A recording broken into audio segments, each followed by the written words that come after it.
Hey everybody! The folks at Hastings Public Library asked me to drop by and help you out with a little virtual superhero story time. If only I knew where I put my book. Ah, there it is. The Spider-Man Secret. You don't think it's vain for me to read you a story about Spider-Man, do you? Nah, let's get started. It was a sunny afternoon at Midtown High School, and Peter Parker was having a pretty good day.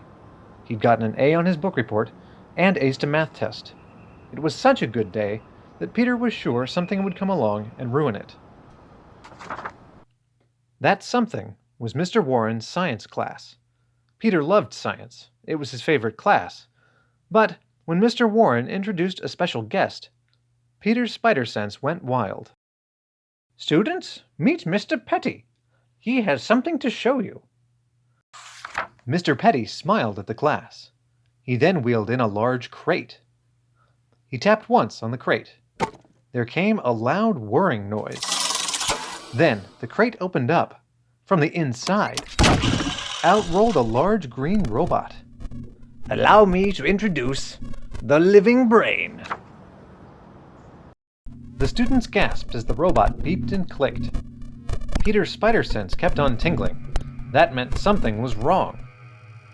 "The living brain is the most advanced computer ever made. It can answer any question you ask." "I wonder if it knows that I'm Spider-Man. Can it tell us who Spider-Man really is?" Mr. Petty laughed and patted the living brain on its head. "Ha ha! I suppose it could." The living brain clicked. Then it beeped. Then it clicked and beeped. Soon, the brain had the secret of Spidey's identity. But before the robot could print out the secret, Petty grabbed it. With tentacles? "The living brain is mine!" It was Dr. Octopus in disguise. You know, you'd be amazed at how many people are actually Doc Ock in disguise. Dr. Octopus escaped from the classroom with his metal tentacles. He smiled as he clutched the living brain. "At last! The secret of Spider-Man's identity is mine! Mine, mine, mine!" Mine, mine, mine? What are you, a 3-year-old? The web-slinger slammed into the villain. He knocked Ock silly. "Spider-Man!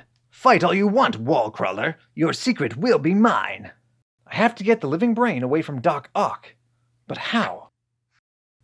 Spidey used his sticky hands and feet to cling to the living brain. Doc Ock shook the robot like a rattle, but Spidey wouldn't come loose. "Can you stop with the shaking? I had a big breakfast." "Get off my brain!" Try as he might, Dr. Octopus couldn't get rid of Spider-Man. Finally, he dragged the living brain and Spidey to the top of a bridge. "Take a swim, spider-pest!" Actually, I'm supposed to wait an hour before swimming. Just then, another villain swooped down and grabbed the brain. "I'll take that!" Dr. Octopus was so busy fighting Spider-Man that he didn't see the vulture until it was too late. Don't think it hasn't been fun, Doc. But it hasn't.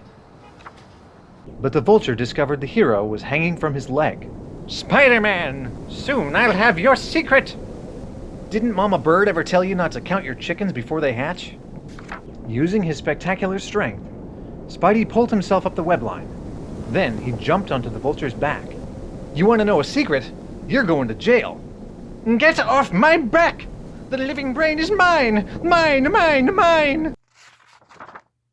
"You're going to make us crash!" "Not us. You!" With a kick of his mighty legs, Spidey sent the vulture hurtling toward a rooftop below. Crash! The living brain landed on the rooftop. Thud! The vulture rammed into the living brain. Thump!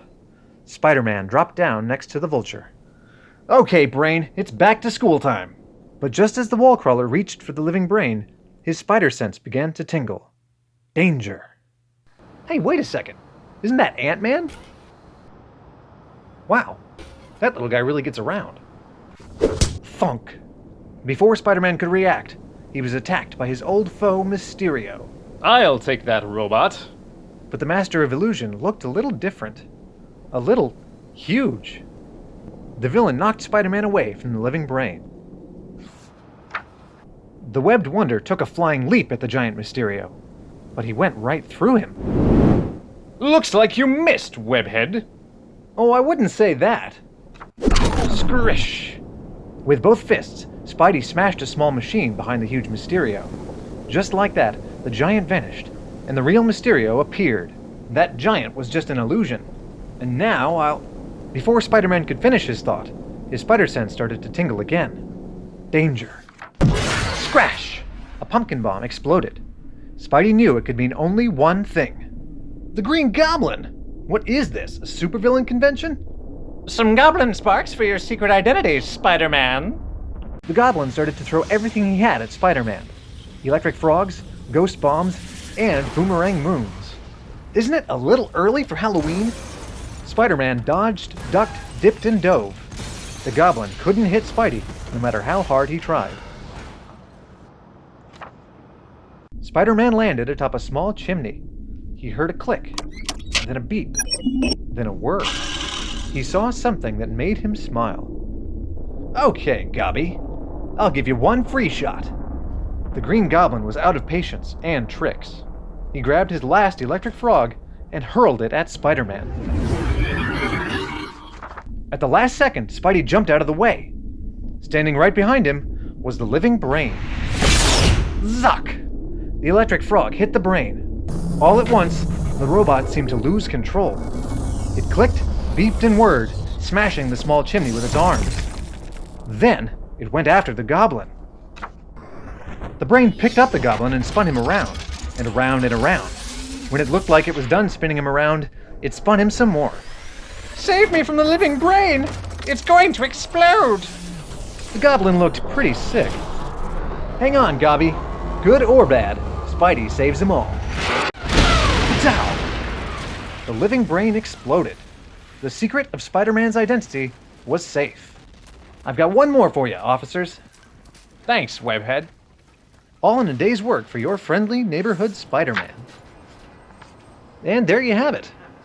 I hope everyone learned a valuable lesson about the power of teamwork. If those four goons had cooperated for once, they might have stood a chance. Maybe. Stay super, everybody.